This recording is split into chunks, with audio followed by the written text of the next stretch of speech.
We need today's photo. No. Oops. Oh, yeah, that's a good one. Nice. It's a nice water bottle. Now, let's see if portrait mode does this any. Do I have to get closer? Yeah.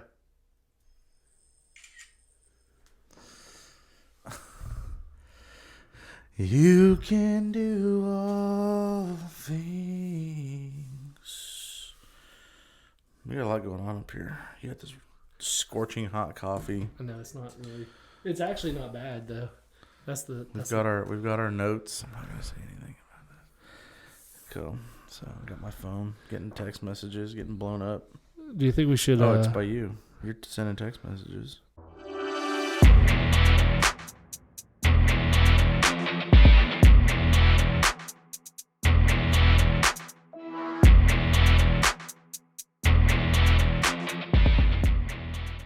Hey everybody, welcome to another week at the Motivated Manhood Podcast. My name is Michael Perkins and this is Alan Espinoza. We are here to talk about everything manhood, being motivated as a man, as a father, as a leader, as a son, as a husband, and everything that's involved. This is the first week of March, and so we're going to be throughout this month talking about marching with intention. Ooh, I like that. Yeah. So yeah, we'll just kick back and have a great show, and hopefully you're able to get something out of it. Make sure you leave your comments, things that you want to hear us talk about in the future. If you have any questions for us, you can always leave them there. Oh, that's good. I'm glad to be here. Yeah, it's real nice weather coming up now that we're getting into March. I know. Talk about the weather again. Real nice icebreaker.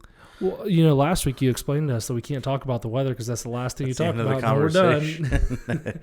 However, I will say it's crazy because it did hit 80 degrees and then it hit 40 degrees the very next day. Yeah, pretty average, normal weather. But yeah, so we'll just grind gears right into our first topic of the day. Yeah.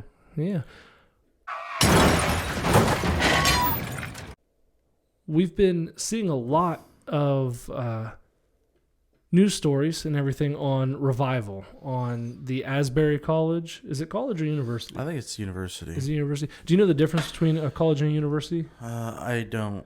A university offers graduate programs and a college is undergrad only. Is it? Mm-hmm. So anyway, so at Asbury, we've seen revival take place. It started several weeks ago on I believe it was a Wednesday night service. After the service ended, somebody was prayed for, and revival took place. Everybody started worshiping and just staying where they were, and then it was constant 24 hours for a couple of weeks. Yeah. So. I'm just looking it up. Yeah, it is Asbury University. University. So. Yep. So they must have like doctorate and master's programs, right? Yeah. Master's in theology. Well, master's in prayer. But yeah, so what is, I guess the first question is, what is revival? What constitutes revival? And what makes this a revival? Because you hear a lot of people, a lot of naysayers say, oh, this is great what's happening, but this isn't actually a revival, or, whatever. So what by definition and everything, what is a revival? I mean, I tell you Webster, I have Webster's definition here. Oh yeah. Let's hear that. It is the act or instance of reviving, the state of being revived, such as renewed attention to or interest in something, a new presentation or publication of something old. And let me see down here on their second part of this is a period of renewal, of renewed religious interest. So this is kind of where the revival that we're speaking of comes from by definition, but a period of renewed religious interest and often highly emotional evangelicalistic meeting or series of meetings. So what we're seeing here is obviously an emotional movement, and the naysayers that I'm seeing a lot of are talking about, well, it's just emotions. Emotions are high. It's not a true revival. Because revival is what takes place afterwards. The changing of the heart. Yeah. So what's your take on that? Well, I don't think I've ever experienced a true revival in the sense of what like we're seeing now. Sure. I don't know if you have or not, or you hear about people talk about the old school tent revivals. I just want an old school tent revival and, all this. But you look back to the times where like Billy Graham was going all across the world preaching in large stadiums, and they say that was one of the biggest moves in modern Christianity and everything. And, I think it's really awesome that this is going on, especially with the generation that it's going on Sure. with. The younger generation, the kind of that later teenage through college age students. And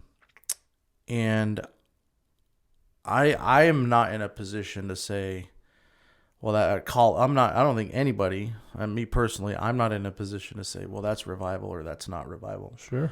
And I don't know that anybody is in a position to call something, to say whether it is a revival or not a revival. I think it's got to be, something that's spirit led. We talked about it prior to coming on here a little bit. But I think that what we're seeing is people are submitting to what the Lord wants. And through that, we talked about revival at our church. Well, I think it was last month or a couple months ago. And it starts within the individual. You can't have revival if you're not ready for it as an individual. So to see people come together and do it, I think that's a very, great thing. And I think it's a testament to how God works. And then on the way here, I actually heard something on the radio.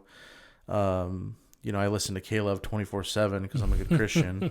So, but I did have K-Love on in the car, and somebody was saying it was one of the bands or something that may have gone to visit there, but they were saying that revival doesn't just happen, at a place like that, right, in that setting, and you're renewing, and your relationship with Christ doesn't just have to happen in that setting. It can happen anywhere. Yeah. So I think we just there's a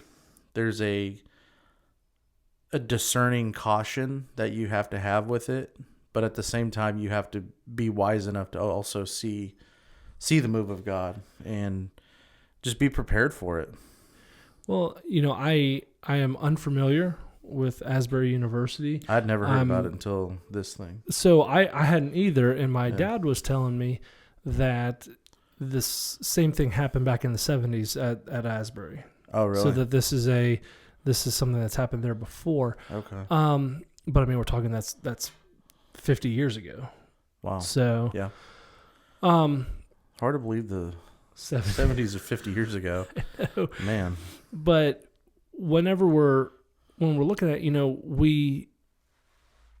you hear a lot of different things back and forth on this, right? So they ended up having to before I get into that, in my opinion, based on the things that I've seen and heard, it appears that this is one of the most purest revivals, if you will, that there is.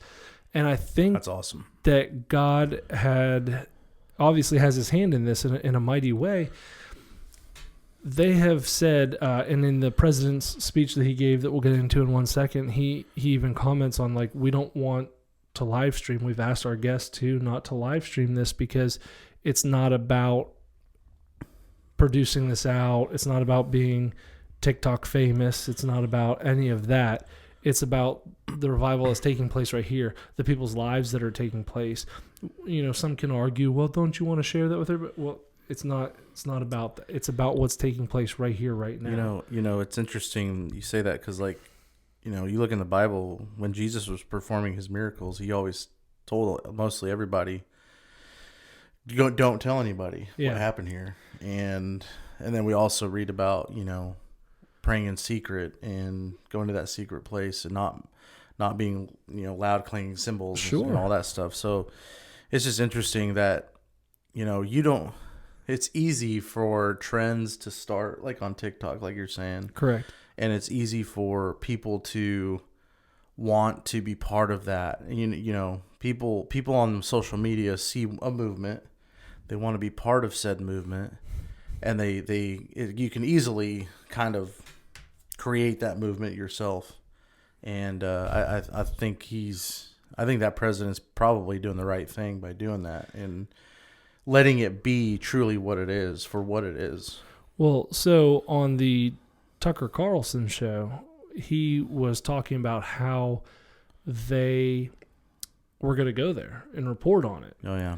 And the university had reached out to them and said, hey, we'd really appreciate if you didn't come. The reporting, the news and the reporting isn't what we're looking for. We're not looking to be in the spotlight. We're not looking for, these masses to see what we're doing, because that's not the purpose. And I thought it was very big of them to say that, first of all, because they could easily have gotten these famous people coming out and bringing them even more publicity and showing this university in Kentucky that a lot of people haven't heard of. Yeah. Well, now you're famous, and they're saying now, hey, stay back, and then a lot of respect for the Tucker Carlson show for saying, hey, we get it, man. Yeah. We'll stay away. We can report from afar. And so I thought that was pretty big on both sides there. Yeah. Have you ever seen like steel wool caught on fire? Yeah. You ever seen the way it spreads? Yeah. I just think of when revival starts, the way that it spreads. It starts off like slowly as a flame, but as you blow air over it, or really any fire for that matter, but as you blow air over it, it starts to just continue to spread out. But I picture the steel wool on fire because of the way it looks, and I feel like that the Asbury thing is the start of it, and the continuation of it is going to continue on. And I hope it's done in a way that the media doesn't necessarily have to cover it for us to know about it. Yeah. I hope that everything is done because it's the Holy Spirit leading everybody, and we're all submitting to that. And I think there's some people that we know that are wanting to start a revival here, and of course people in the comments, well, you just can't start a revival, God starts a revival. I understand that, but we also can't just sit back and not do anything about it.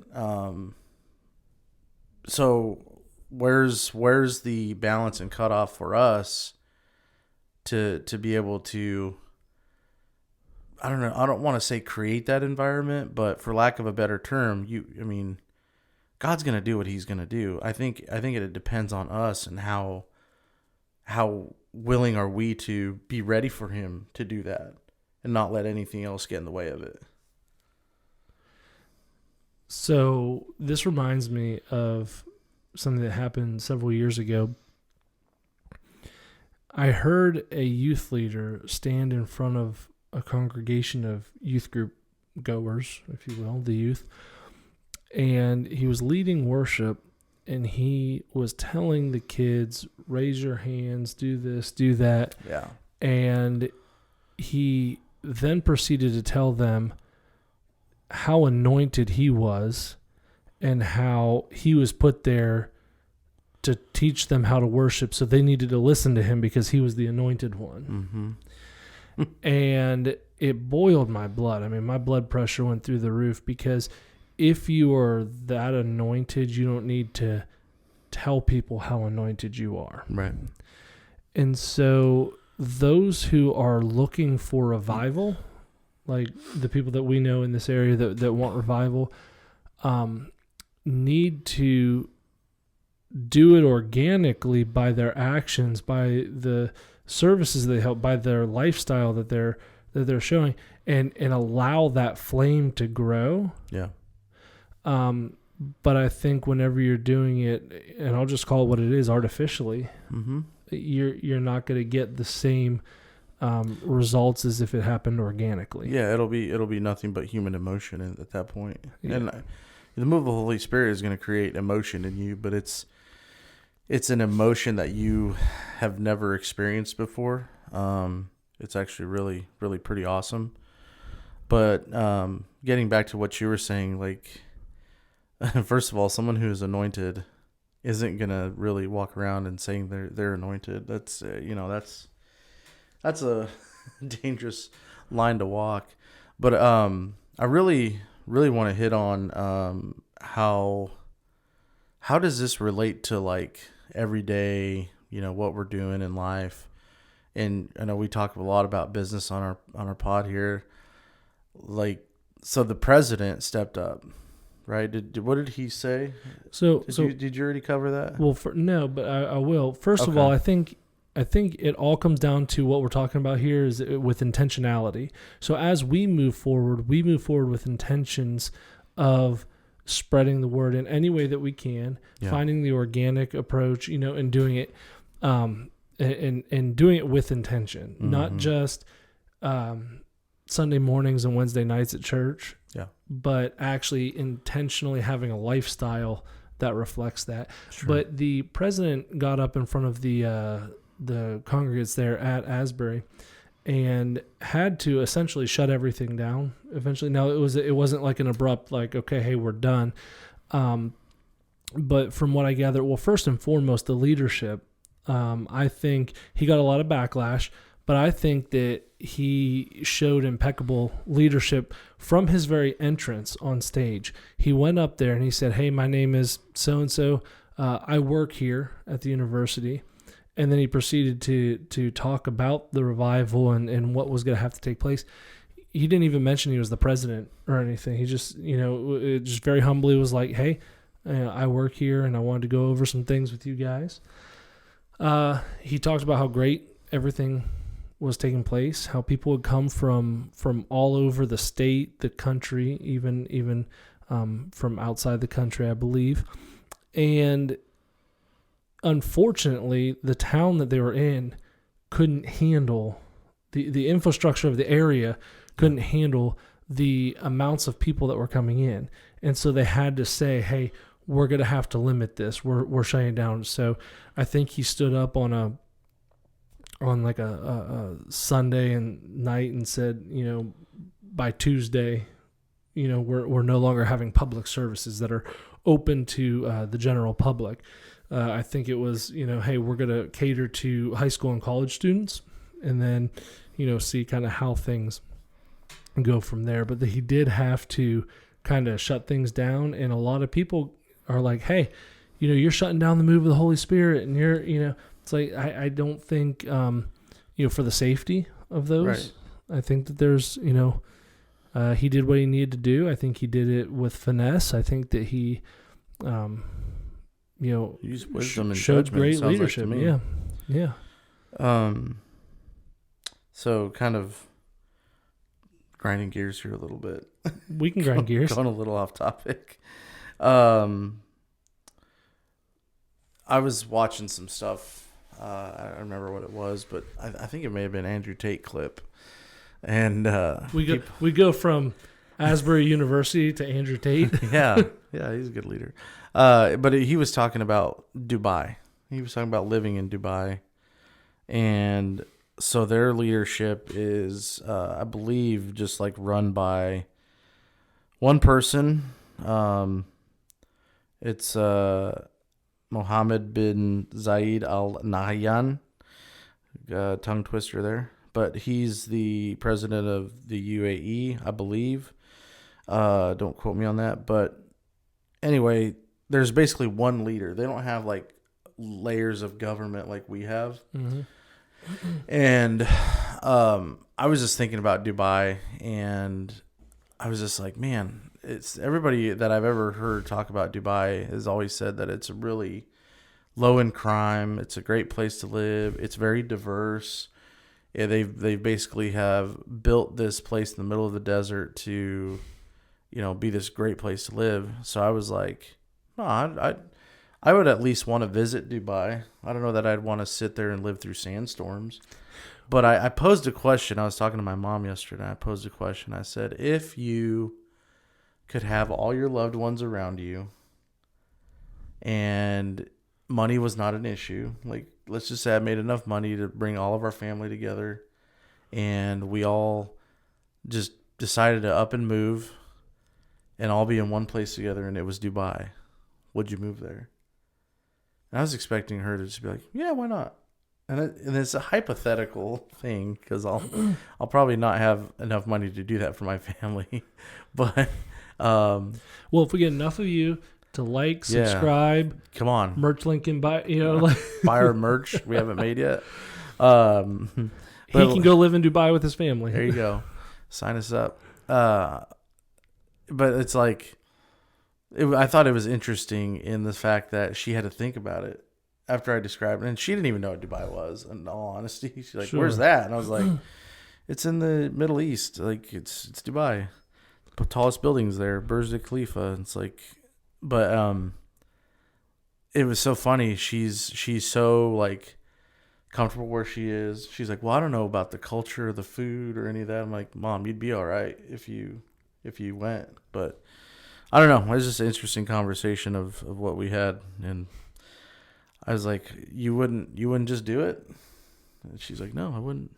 But she's like, well, if everybody was there, then I guess I would. So yeah, I don't know. That's, just a side note. As I hope to get to Dubai as well and visit, and it's a little bit more likely that I'll be able to do it in the near future because that is one of the layover spots going to Uganda. Oh, is it? Yeah, so we can go to Brussels or Dubai. They both fly into Uganda. There's only like 4 countries that you can fly in or out of Uganda to. Oh, okay. So like we go through Brussels, okay, in Belgium, and then Dubai is another one of the airports that we could connect to get there. So just judging on the way layovers hit and everything, might stop and spend a couple of days there on one of our trips over to Uganda. Yeah, I think I was asking my mom that question too to just kind of see. It wasn't like a test of faith, but I kind of equate those kind of scenarios to when God asks you to move, are you going to move? That's kind of where this so I guess that's where I'm trying to go with this whole thing is like tying it back to that revival and being obedient in when the Holy Spirit says to do something, you do it. There's physical moves that you have to do. Sure. But there's also, those mental moves, I'll call them, that you got to make, and the submission that you have to achieve and do is somewhat hard sometimes, and that could maybe be a little overwhelming sometimes if you're not in tune with what the Lord has in front of you. There's things in life that are hard that you're having to go through. How do you deal with those? Because I think relatively speaking, I've had a pretty easy life. By most standards, it's been fairly easy, and I've had some trials and things like that. But there are people that have had far worse things happen to them and all that stuff. But you just always wonder. It's easy to get hung up wondering like, through those hardships, man, like why am I here? Like why, it's easy to get hung up and stuck in those. And, you just have to trust and know and have the faith that something good's going to come from it. And that's where, you start just believing and trusting what the Lord has. So yeah, I don't know. Yeah. Well, you're talking about, wherever you're at, whether it's Pueblo, Colorado. No, I said that wrong.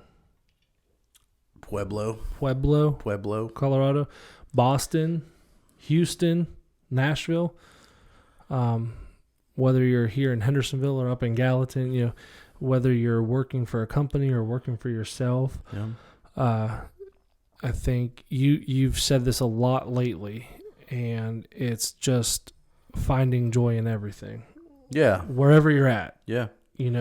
Whatever the situation looks like. And I think that's kind of been on your heart lately that Yeah. you've shared a couple of times over the last week or two. Yeah, it has. Yeah, there for a while. I mean, there's just a lot that, I mean, to be honest, like there's a lot that goes on in a man's mind. And I was listening to something the other day that said there's like different levels of manhood. And it's talking about like when you're a man and you move out and you're on your own, you're at a certain level. I don't want to put a label on it. They put labels on it, but I don't like labels. But and then the next step is, okay, you're getting married and you're tied to one person, right? And even if you're the provider and breadwinner, etc., then you're at that next level. And then when you become kind of like the ultimate or the man's man, so to speak, means now you have others that you're providing for or that you're in charge of leading, right? Right. So for us, the next step is obviously having kids. So with that, that's kind of the ultimate like pillar of manhood. And with that comes a lot of pressure. There's a lot of pressure making sure that you're raising your kids right, making sure that you're balancing protecting your family, but also not being naive enough to not expose them to certain things in the world that they're going to have to experience, right? Not over sheltering them. You have to be protective, but not overprotective. Sure. So just all the things that you go through as a man and as a dad for us, right? So like that can be overwhelming. That could be very daunting. That could be just a very scary thing for us, and that's okay. But in those things, you can, at least for me personally, I kind of tend to lean toward what's the worst thing that could happen. Especially laying there at night thinking about it, like, man, what's the worst thing that could happen? What if what if my family died in a car crash? And all of a sudden you're there by yourself and on your own. And I was like, wait a minute, I shouldn't be thinking like that. and it's one thing to hear those thoughts. It's one thing to hear them for an extended period, but it's another thing to hear them for an extended period and let those be your main thoughts. So, the thing about it is that's where we have to take those thoughts captive. And that's where I've been like really focusing on the joyful things. I have a family that's growing right now. And it's like, well, what if your family grows to do something great for the kingdom of God? Like, what if your family does this? Thinking of all things positive and outcomes that can be. So that's really where I've been focusing on. And I'll tell you, man, over the past couple weeks, it's been really, really good. Like everything is kind of coming together. You can kind of, I could feel the shift happening, and, everything's not going to happen all at once, but I'm trying to find the joy in everything. And I think when you find the joy in everything, even when it's hard, even when it's, getting up at 5 a.m. to go work out and it's a hard workout, you still find joy in that, knowing that your mental clarity is going to be great throughout the day. You're going to feel good. You're going to have more energy. So I've been thinking about that a lot and letting that be the light and be the leading, because, joy is what provides strength, right? That's where, I forget what that scripture says, but that's where our strength comes from is through the joy. So I struggle with finding joy. I think I don't stress over a lot. I almost so much it kind of irritates my wife. If she's worrying about something, I don't worry. Like it hasn't happened yet.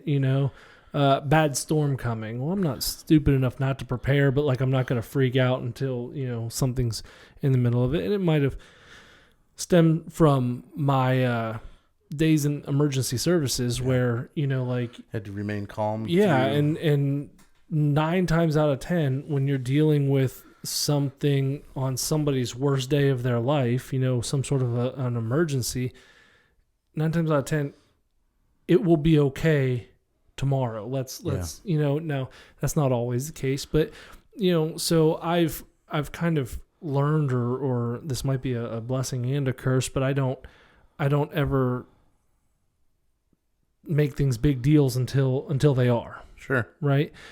However, with that doesn't mean that I just automatically find joy in everything. I just don't freak out over everything. Yeah. Right. And I think finding joy is the next step of that. The first step is, the Bible says, by worrying, it hasn't added any a day to any man's life, or however that's paraphrasing, of course. But so I'm okay there. But then the next step would be finding joy. Mm-hmm. Hey, I have a beautiful son. He is getting to the age to where we can actually do things, go out and play, and I find joy in that. We took him for ice cream. He's finally at the age to where he's sitting in the back of the car. We put the tailgate up and sitting him in the back, and he's got his little baby scoop of ice cream, and it's all cool. Over his face. But I found a lot of joy in that. That was that made me happy. That made me proud. That made me and so just in each area of life, making sure that we do find that joy. Yeah. Even I wasn't worried about him getting all messy. Right. I was worried about him and what kind of a good time he was having. And yeah. So yeah. Well, I think culturally too, we tend to, especially for people that care about what they do, let's just talk about this podcast, for instance, right? And it sounds cliche to say this, but we talk about the 100 things that you did right? Or the 1,000 things that you did right. And if there's one thing that you didn't do right, what do we tend to focus on?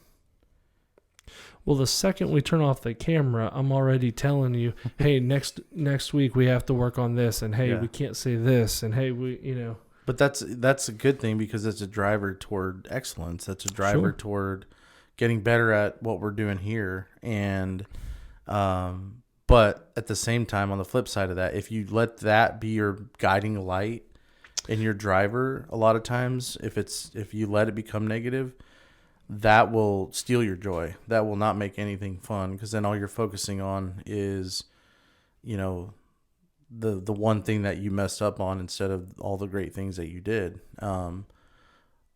But it's a fine line to walk, because if you don't have that criticism and that course correction, then you're not going to achieve great things. So, I think it's needed, but I also think that we should also, have the criticism, but also have that with but look at all the great things that we did. Yeah. So, well, I mean, we do know how awesome we are. I mean, how we said, last week we talked about how we're the greatest podcast. At 641 East Main Street 2. East of the Mississippi, south of the Mason-Dixon, in Hendersonville, on Main Street. So, yeah. Sorry, I'm picking my ears. I don't know if you have this yet. Have you gotten to the age where you got some wild ear hair growing out of your head? Not quite, but my barber tells me, she's like, "You want me to get that guys yet?" Well, she trims up some stuff, but I don't have anything too crazy. But she's like, "Yeah, when you get to your age," I'm like, "Hold on." The salt and pepper is getting you. Yeah. Yeah, I reached an age where all of a sudden I started feeling these tickly things, and we're grinding gears big time here, but that's fine. It could be at my expense, but I started feeling these like tickles. I'm like, oh, there's a bug in my ear. And my wife Darcy tells me, she goes, yeah, you've had those for a long time. I'm like, oh, now you're just telling me? I'm like, I thought it was a bug or something. And then all of a sudden I got these really thick hairs coming out of my ears. I'm like, that's not good. That's not good at all. I'm going to, we're going to talk Bible and Asbury and all this, and then I'm going to quote Letterkenny. Oh boy. But they were talking about things that they, didn't want to admit, but they admit that they don't like whenever their significant other does to them. And one, he's the main character's like, I don't like it when She's kissing around my ears. As much as I keep them clean, you never know if a tater tot's going to fall out or not. Tater tot. Like no, it's I was getting my hair cut by Danielle. Yeah. And she did great. And like, I've been very particular on who's ever cut my hair my whole life, but she was cutting my hair one time and she's like, "You want me to get your eyebrows too?" And I was like, I thought she was just like meaning like trimming them around the edges. But she's like, "No, I'm going to like, like cut them down." I was like, "Yeah, no, I'm not ready for that yet. Let me turn 40 and see where we're at." And I know I got some thick eyebrows, but they're not like long and out of control. But I trim up there with a little the small clippers. Yeah, I clean them up. I shape them a little bit, or just shape naturally. And my barber, she always gets the strays, But yeah, we're talking about she's not full blown taking the clippers to them, right? Yeah, I don't feel like you get there till you're about 60. Yeah, we'll say that unless you're Eugene Levy, and then unless you're super hairy, like Andrew. We're talking about like getting older, and it's hard to fathom the 70s being 50 years ago. Yeah, and that's early 70s and whatnot, with it being 2023 right now. But you were born in the mid 80s. Yep, right. Okay. In the mid 80s. And I was born at the end of the 80s. Yep. And I don't know if I shared this on last week's episode or not, but I go to Publix, which for those of you who don't know, is a grocery store. And I see a young lady that I know as the cashier. I walk up and we exchange pleasantries because we obviously know each other. She's dating one of my friend's sons. Well, when I say it that way, it makes me sound old. No, I know where this is going. So I'm right in between my friend and his son, age-wise. Okay. So my friend being one of the pastors of the church, his son being one of the youth in the church, and then I am a youth leader. I work with youth. And so I walk up to his girlfriend, say, "Hey, how you doing?" Blah, blah, blah. And the girl bagging the groceries turns to her and goes, "Oh, is this your dad?" And I was like, "Oh no, I've never wanted to slap a young girl before, but now I do." Like, how insulting. I was offended. Oh. So I immediately get into my truck and I called Darren. I'll be like, "You never believe what happened." That reminds me of this time when Darcy and I lived in Pittsburgh, Kansas. We went, I don't remember why. I don't know, I was shopping. We were shopping at they have a very small mall there. But it's a cool mall for being a town of 20,000 people. It's pretty cool. But I think it was JCPenney was like their anchor store. But I go in there and I'm looking for either a suit or a tie. I think I'm looking for a tie. And there's this and Darcy and I are there shopping, and there's this young kid with his mom. They're searching for a tie. And the kid doesn't know how to tie a tie. And my dad, I've been wearing ties since I was, young. And my dad taught me how to do it. Single knot, double knot, Windsor's the same as the double. But I knew how to tie a tie. So the kid's mom's like, "Well, I don't know." I was like, "You guys need help with something?" "Yeah, can you help him tie his tie?" And I was like, "Oh, yeah, sure." I said, "Here's how you do it." I said, "I'll do it for you around my neck, and you just take this home with you because I don't expect you to learn, but I'll teach you real quick." So I did that. Got it off my head, put it on his head. He did it. He loved it. His mom was so happy, and she looks at Darcy and she goes, "You have the nicest son." And she goes, "You should be so proud of your son right now." And all that we could say and all that I could say was, "Wait, no, girlfriend." That's all I could get out the whole time. And Darcy's just like floored because she's only 3 years older than me. So it's not like, or three and some change. So it's not like she's like 10 or 12 years older than me.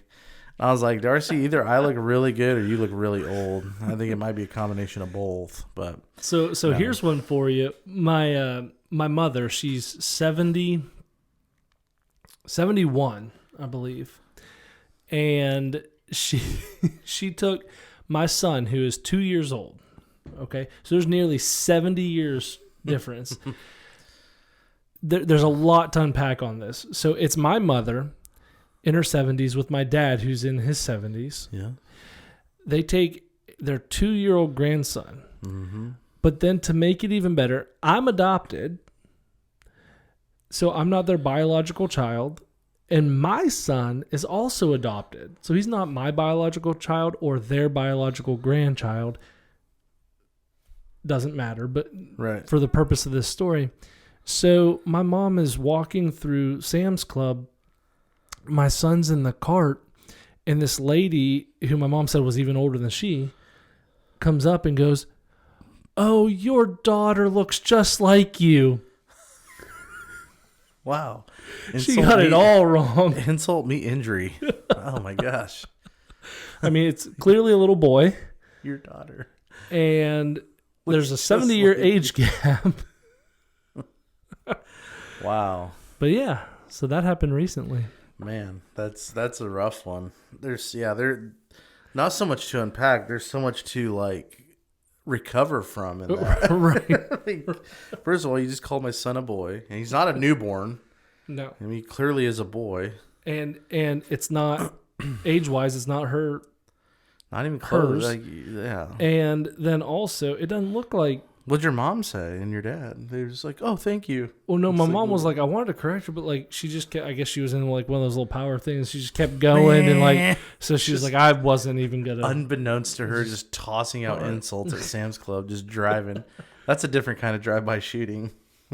Just spouting out of the mouth. Yep. Well, you know, this is it's been a fun episode.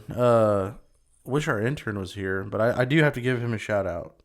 He's out there grinding. He's working. We said that last week too, which I'm very proud of him for doing that. He not only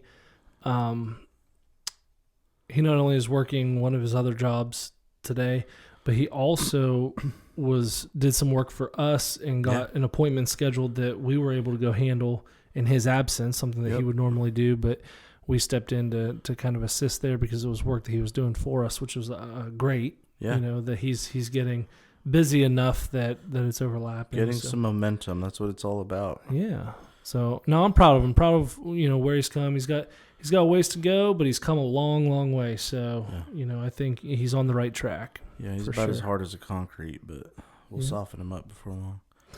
He's gonna think that he's as hard as concrete. Yeah, he's gonna watch this and be like, look at me. No, dude, that's not what we mean. I deadlift with my shoes off. That's not what we mean, dude. No, but let's grind gears into our last topic. All right, what is it? So what are we gonna talk about? That is The joy. We kind of already talked about joy. But like the attitude towards. That's why it's a sub. Oh crap! So what is the last topic? Let's talk about the beaver here. No, we can't talk about the beaver. It's not even a That's the point. This is our pet beaver. See? It's a raccoon. This beaver is probably the best beaver I've ever seen in pet. I don't think you're allowed to say that, especially after all. I know. It's just funny, though. It's like the old lady, "I love your pet beaver." Lady, it's a raccoon. We'll cut all that out. I wasn't supposed to acknowledge it yet, but the fluffy tail got me. Let's talk about. I don't know. Have you ever eaten raccoon? Not that I know of. I mean, I've been to the Chinese buffet. I got one. I know. Oh, no, what are you thinking? Rude people talking on their phones. Oh. Or what were you gonna do? Well, I was gonna say men's engagement in church and how we had we used to do a wild game dinner to where all the men would get whatever they've gone out and hunted and killed and came back and cooked, and there was a feast. And that's how it got men involved, and men that are kind of hardcore. I'm a manly man. But we could talk about phones. So, Michael and I frequent a Chinese buffet Probably more than we should. We probably have a little more MSG in us than we would like. Even though it says no MSG on the... Yeah, I'm not buying it. It's too yeah. good. But they've raised their prices. Their fried rice was burned a little last week. And, you know, we sat on a different side than we're used to. We're used to sitting on the side with carpet. It's like going to church and somebody's in your seat. Yeah, I was like, what is this? Putting us over here with the common folk. But it's so funny just like to see the cultural differences. You walk in, it's like the dude's yelling at you, hi, how many? And I'm not going to do an accent because that would be racist. I was like, hi, how are you? He's like, 2, obviously. It's just me and this guy. You see us like once or twice a week for the you last should already 6 have, weeks. You should already have our water on the table, bro. Like, come on. But so he seats us. Water, yep. And we just start doing our thing. But like that whole exchange is like, okay, it's very, very business-like. There's no... That guy's not getting a tip from me. In fact, he should be paying me. But so we get there, we do our thing, we eat. We're sitting there eating, and then these people come in and sit next to us, and I hear something playing. I thought it was music, and it was like some dude had his cell phone on him, and he's like playing music. Which wasn't even the people that came and sat next to us. It was the dude behind me. Oh, it was? Yeah, that was the guy. See, the like, music playing. So but that just emphasizes so what it's you're all about over to the say. place. You know, Yeah. So then the dude that I thought was playing music, the people that he was with, they're having full-blown conversations like speakerphone, maybe FaceTime, I don't know, but like their standard answering of the phone is speakerphone. I'm like, how do you do that? You're like in a restaurant. Like, I understand, yes, it's hard to hold a phone up to your head and your elbow might get a little tired, but like, and it's not like they're like, hey, hold on, I'll call you back. It's like out on the table, volume's full up. And I remember the lady saying, she goes, well, I'm trying to eat, so I don't know what you're talking about. And then she just like hung up on the person. I was like, oh. But yeah, I was like, I don't understand.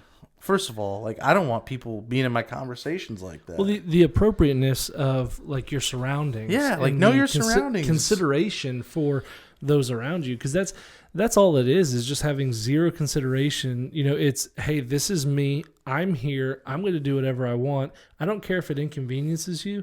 I don't care if you can't have a conversation because I'm very loud on my phone over here. Yeah. I'm here, folks. You know, and that was kind of the attitude towards it. And we see that a lot in today's society. People walking through the store or sitting down in a restaurant and talking on speakerphone. Yeah. I just thought it was funny, man. That was rough, but luckily we were almost done, and then we went and had the ice cream. It was good. So that, you know, being on your phone in different places, we've seen over the past. I think the iPhone came out in like 2006, 2007, somewhere in there. That's crazy. And that's kind of the end of civilization. What I believe to be the real turning point in what we used our phones for. Because before then you had Blackberries and other things, but I think that the invention of the iPhone back then was kind of the tipping point, if you will, and you could do anything on it. Yep. And with networks getting faster and you know, the accessibility, and so the appropriateness of when to be on a phone, when not to be on a phone, what to do on the phone, when to even bring your phone out, right? So I've brought up the fact that Matthew and Lauren, two of our dear friends, Michael James's godparents, you know, I've never been to dinner with them and ever seen their phone when at the dinner table. When I'm at their house, their phones are on a part of the kitchen countertop right outside their garage door. You know, they come in, they empty their pockets, whatever. Yeah. When they come over to my house, they set them on my counter and don't touch them, don't see, you know, because they're there. They're in person. They're doing, that's really, you know, cool.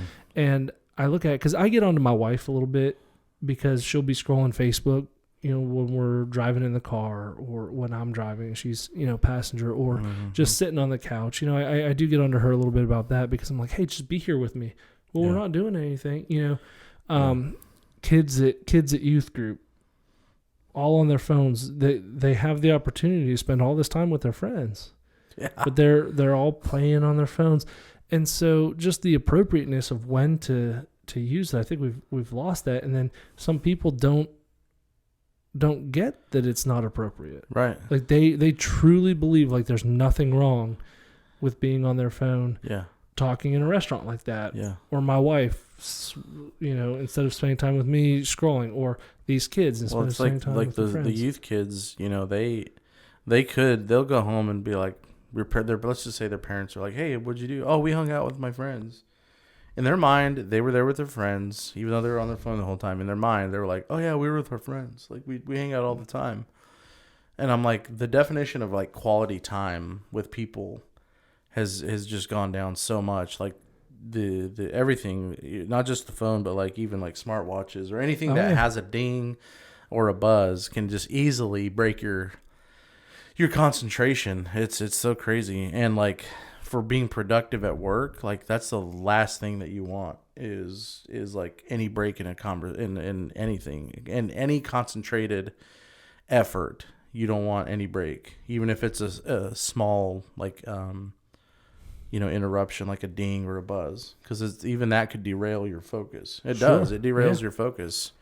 There's a book called The One Thing by Gary Keller from Keller Williams. Mm-hmm. It's a really good read, man. It talks about how multitasking is not truly a thing, and you can only do one thing at a time. And if you're going to do that one thing, make it be so intentional that you get it done as efficiently as possible without any distractions. I was like, I agree with that. I think that you can do more than one thing at a time. I don't think you can do more than one thing well. That's what I'm saying. Like, so why even do it? Yeah. Why try to do? If you want to do it with excellence, you're not going to do multiple things at the same time. Yeah. Right.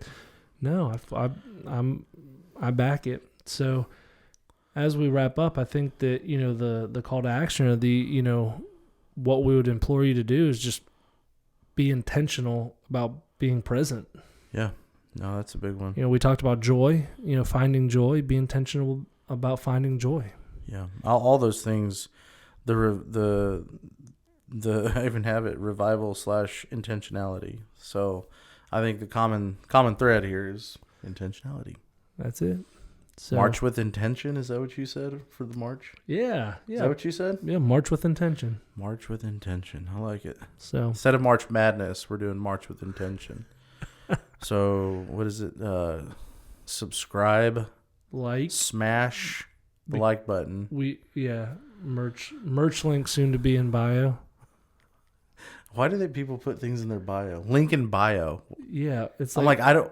But why I don't have to go to your bio? Why do I have to go to your bio?